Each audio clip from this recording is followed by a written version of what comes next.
Meu nome é Adria Vitória Cruz Paixão, eu tenho 13 anos, estudo na escola Amália Pongarte, no Guamá. Meu nome é Vivi Alexandre Azevedo Ferreira, eu tenho 14 anos, eu moro no Guamá, bairro São Lázaro, e eu estudo na Amália Pongarte. Meu nome é Adriele, eu estudo na Amália Pongarte. Meu nome é Alessandra Cauane de Lima Oliveira. Minha idade é 15 anos. Meu nome é Alex Benito Azevedo Ferreira, moro no bairro do Guamá, passagem São Lázaro. Meu nome é Xenilson, eu tenho 15 anos e moro no bairro do Guamá. Meu nome é Miriam Ellen Lima de Amorim, não gosto muito, mas é o que tem. O meu nome completo é Fernanda da Cruz Protásio e eu queria ter um nome galo-coreano, Kim Jane.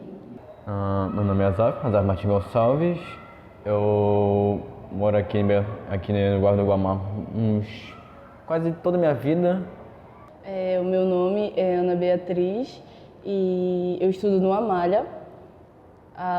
Meu ancestral mais antigo que eu conheço é a minha mãe.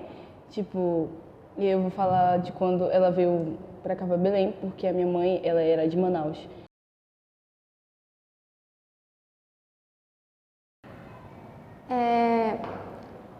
A escola Amália, assim, logo quando eu vim pra cá, eu ouvi muitos boatos que a própria Amália, né, era uma freira. Aí,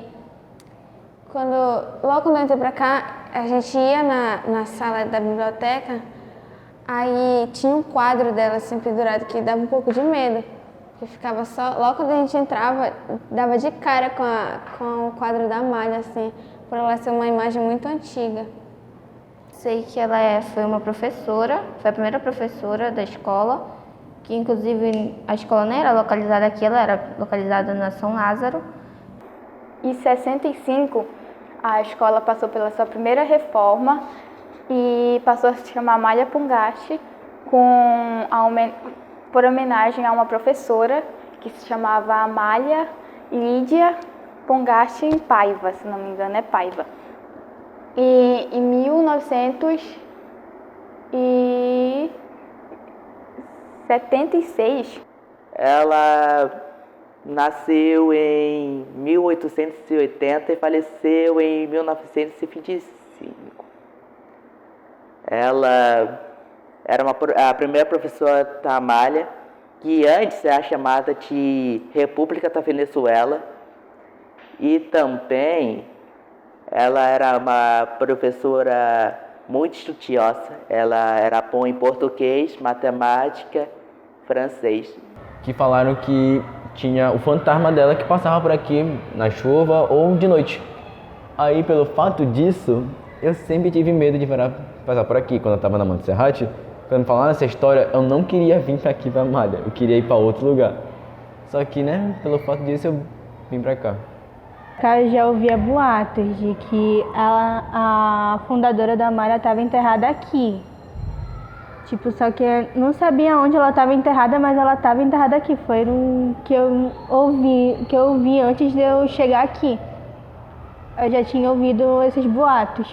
A Amália, eu sempre soube que aqui era um cemitério, que teve uma moça que morreu aqui e depois eles construíram o Amália por cima do cemitério.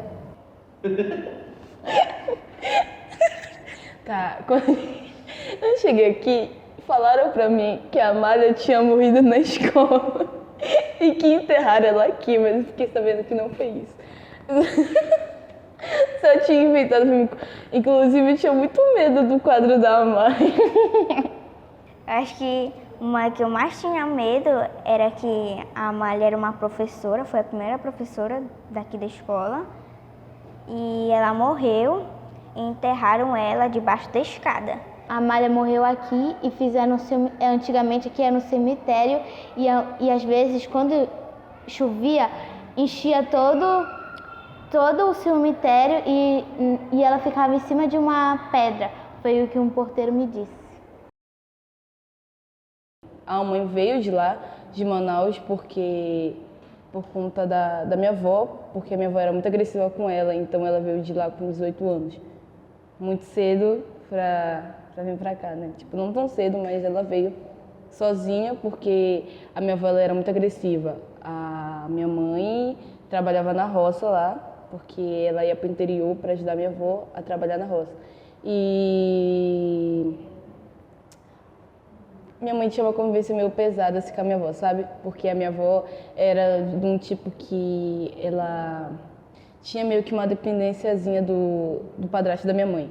Que tudo que ele falava, ela fazia por medo de perder ele, entendeu? Então, aconteceu muitas coisas, o padrasto da minha mãe já tentou abusar dela, só que ele conseguiu abusar só da minha tia, que no caso é a irmã mais velha da minha mãe, 1 ano só. E a minha mãe, tipo, ela apanhava muito da minha avó por conta do meu padrasto não ter conseguido abusar dela, e então ele falava, tipo, muitas coisas da minha mãe e ela apanhava por literalmente tudo. Tinha vezes que ela não fazia nada, mas ela apanhava, entendeu? E isso era coisas bem pesadinhas. Teve uma vez que a minha mãe chegou a ser afogada pela minha avó. A minha avó afogou a minha mãe por conta do padrasto da minha mãe, né? Ter falado. Meu ancestral, o meu avô, ele morava na Turquia. Lá ele vendia balão e ele conheceu minha avó numa das viagens dele, que foi para Portugal. E lá eles viveram o romance deles, romântico. De lá eles foram para Paris, minha avó teve 7 filhos. E eles vieram para o Guamá, para o Brasil no caso. E foram para São Paulo. De São Paulo vieram para Belém do Pará e vieram para o Guamá, no bairro do Guamá. E começaram a morar pra cá com os 7 filhos deles, fizeram a casa deles e começaram a trabalhar numa taberna que eles criaram e o meu avô continua vendendo balão pela rua. E é isso. Meu avô, ele é muito perigoso.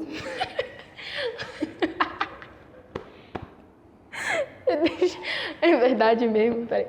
Meu avô, ele sempre arrumou brigas pela rua. Ele sempre falou que ele dava facada nos outros.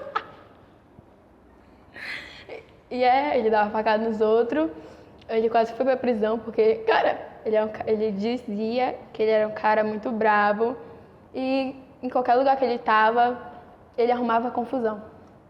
Ele nasceu em 1925 e faleceu no ano 2008. Ele era a pessoa mais rica de Moaná. Ele tinha vários terrenos, embarcações. Ele fazia muitas festas. Ele fazia festa de Santo Antônio e Santo Nino.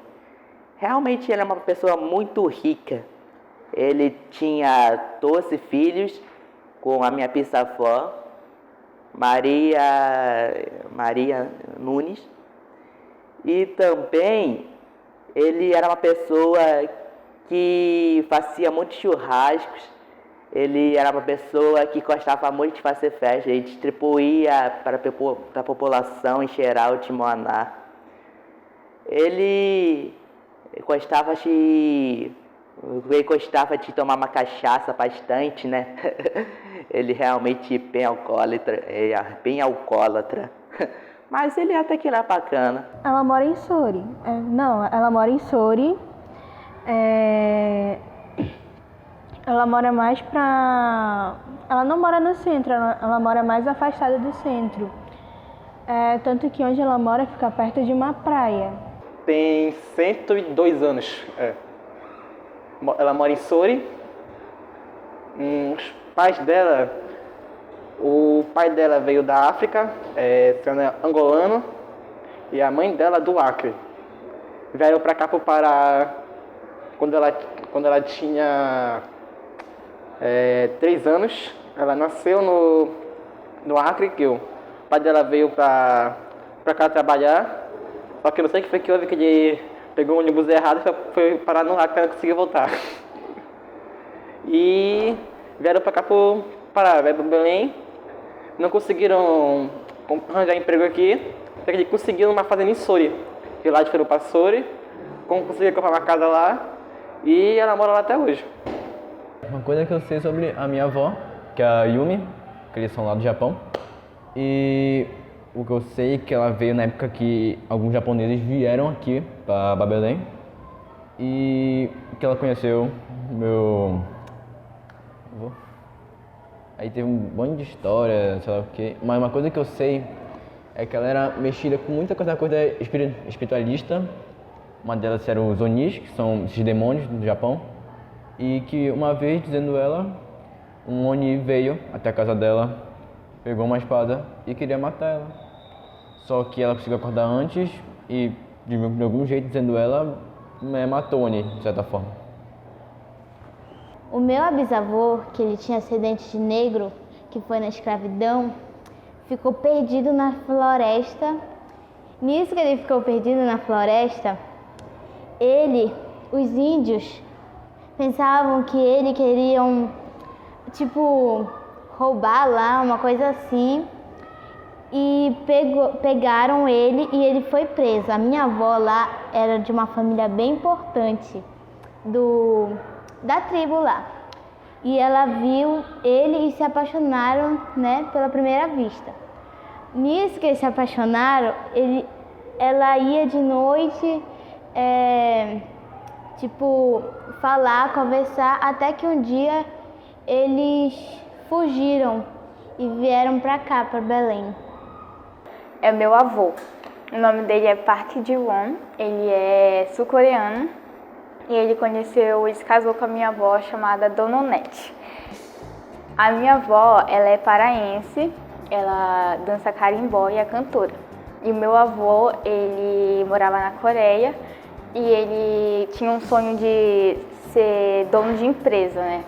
Então ele fundou uma empresa chamada JP e depois ele acabou falindo, né, perdendo as ações da empresa. E acabou vendendo a empresa para um outro moço lá. Nisso que ele faliu e a empresa dele passou para o comando de outra pessoa, ele resolveu morar em outro país porque o custo de vida na Coreia é muito caro. E nessa decisão ele veio parar aqui no Brasil. Ele veio para o Brasil, né, especificamente lá em São Paulo. E nisso, quando ele desceu assim, do avião, né, estava andando pelas ruas lá, ele acabou dando de cara com um festival que estava acontecendo, né, que misturava a cultura do Brasil todo. Então tinha um pouco da cultura ali do Acre, um pouco da cultura da Bahia e um pouco da cultura do Pará. E na cultura do Pará, a minha avó, como ela é uma grande figura paraense, ela estava lá. Ela estava dançando carimbó. E como ele gosta muito desses negócios de cultura, de outros lugares, né? Ele acabou gostando, né, do carimbó e pediu para ela ensinar ele. Aí ela resolveu ensinar ele, mesmo ele não tendo dinheiro para pagar ela, as aulas dela. Aí ela começou a ensinar ele e tudo mais, lá ainda em São Paulo. Só que teve um período, uma hora, que ela teve que voltar para cá, para Belém, né, porque é aqui que ela mora. Aí ele pediu para ela pagar a passagem dela para ele vir aqui conhecer a cultura que ele queria conhecer. Aí ela pagou, né, a passagem dele, eles vieram para cá. E nisso que eles vieram para cá, eles começaram a trabalhar juntos. Ela dançando carimbó e ele sendo dançarino dela, né, acompanhante dela. E eles ficaram famosos, ele voltou a ter uma situação financeira melhor, né, do que ele estava lá na Coreia. E nisso eles ficaram ricos e acabaram se casando. Se casaram, tiveram a minha mãe, só que depois que a minha mãe nasceu, a minha avó, né, a Dona Onete, ela não pôde mais se apresentar com tanta frequência, já que ela tinha uma filha para criar. Aí ele começou a se apresentar sozinho, e nisso ele ganhou o dinheiro sozinho também. Depois disso eles acabaram se separando e ele voltou para a Coreia. Nisso que ele voltou para a Coreia, ele entrou em contato com o moço que virou dono da empresa dele, né, a JP, e ele pediu para entrar como idol lá dentro da empresa. E ele entrou, né, o moço, caraca, a empresa era dele, eu ganhei porque ele estava falido, e ele aceitou o meu avô entrar. Aí meu avô se tornou idol e hoje em dia ele dança por aí. Ah tá, meu avô é muito legal, ele sempre ajudou eu e minhas irmãs, já que meu pai nunca ajudou em várias coisas. E ele é como um pai pra mim.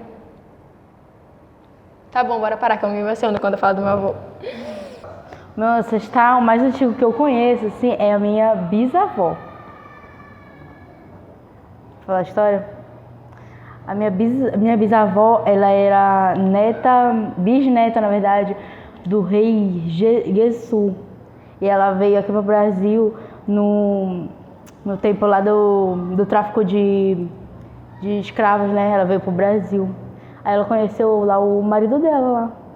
Aí sabe quantos filhos eles tiveram? Eles tiveram 11. Mas eu acho que é mentira isso daí. É potoca. E lá ela viveu com o marido dela, né? Teve 10 filhos. Só que por conta dele ter problema com bebida, essas coisas, teve muita discussão entre eles dois, muitas brigas, e por conta disso ele começava a xingar ela de todas as formas, e aí ele pegou e na hora de dormir, quando ela ficava doente, ele falava que ele ia dormir em outro lugar porque não dava pra ele ficar ali, que ele tinha nojo dela, essas coisas. Eles vivem bem e, tipo, o meu avô, ele pega e depende deles agora. Mesmo depois de toda a situação, eles acolheram ele no momento que ele esteve doente. Teve um dia que ela e a irmã dela, minha avó e a irmã dela, estavam com muita fome, elas não comeram o dia inteiro, e era dia da minha bisavó chamar os espíritos. Aí a minha avó falou com a irmã dela para elas irem com a minha bisavó e perguntar se a gente podia comer alguma coisa que tinha lá, porque elas estavam com muita fome. Aí elas foram lá e elas não sabiam, mas a minha bisavó já estava com um espírito no corpo dela.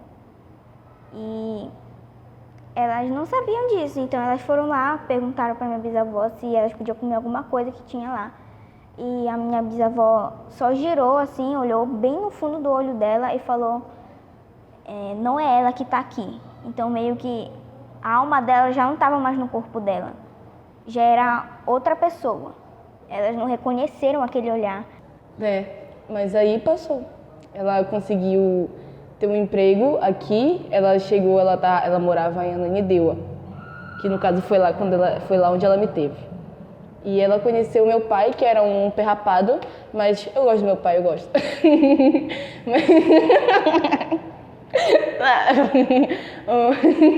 Ela conheceu meu pai, só que o lance é que a minha mãe só se envolveu com meu pai para ter eu e meu irmão, porque ela não gosta de homem. Então ela se envolveu com meu pai na intenção de ter filho. Só que a relação dela com meu pai não era muito boa, porque o meu pai, como ele era engenheiro, ele viajava a trabalho, só que quando ele pegava o dinheiro, ele gastava com mulheres safadas. Ele gastava com mulher, né? Aquelas mulheres interesseiras, safadas, sabe? Então ele traía minha mãe e a minha mãe traía ele, só que a minha mãe traía ele, sabe? Porque ela era esperta, né? Traía ele debaixo do teto dele, com uma mulher, que no caso era minha babá, que eu convivi com ela também. Quando, tipo, a minha mãe passou... ficando com vergonha. A minha mãe passou meio que anos com ela, porque ela largou meu pai pra ficar com ela. Tipo, né, romance... É um romance muito bonito delas duas, tá? Porque meu pai queria matar a mulher da minha mãe, que no caso era minha babá. Só que a minha mãe não deixou. E meu pai era muito louco pela minha mãe, mesmo traindo ela, tipo... A minha mãe, tipo, quando ele falava mal da comida da minha mãe, a minha mãe botava ele pra fora, batia nele. Mulheres, mulheres fortes. Eu sei que é um bairro, Guamá, onde pessoas vivem sua vida. Tudo destruído. Não tem nada de bom aqui, tá doida? Por isso que eu vou embora daqui. A gente é o que tem a maior questão de fluvialidade devido ao nome Porto, então chega muita coisa que chega de fora, vem geralmente para cá pro bairro. Questão de pessoal que vem das ilhas, açaí, mercadoria que vem dessas ilhas, geralmente vem tudo meio pra cá, para daqui ser distribuído. Que o bairro é banhado pelo Rio Guamá, né? E por conta disso ele teve o nome de Guamá também. Rio que chove e eu não sei muito bem porque chamaram ele assim. Provavelmente pelo fato que chovia muito pra cá. Ele é o bairro mais populoso no censo de 2010, parece. Foram mais de 100 mil habitantes. O Guamá, ele se criou, né, por volta do início do século XIX, quando estava tendo um grande surto da doença chamada lepra, né? E como não tinha tratamento naquele tempo e tinha muitas pessoas contraindo a doença, os ricos da capital, eles fizeram um abrigo chamado Hospício dos Lázaros do Tucumbi, Tapanã. Pois é, eu não lembro o nome, mas era Hospício dos Lázaros e algum nome lá que eu não estou conseguindo lembrar. E eles fizeram aqui no Guamá, que antigamente não tinha esse nome. E fizeram esse abrigo para poder colocar as pessoas que estavam doentes e não tinha tratamento, então jogavam eles aqui para ninguém mais pegar a doença.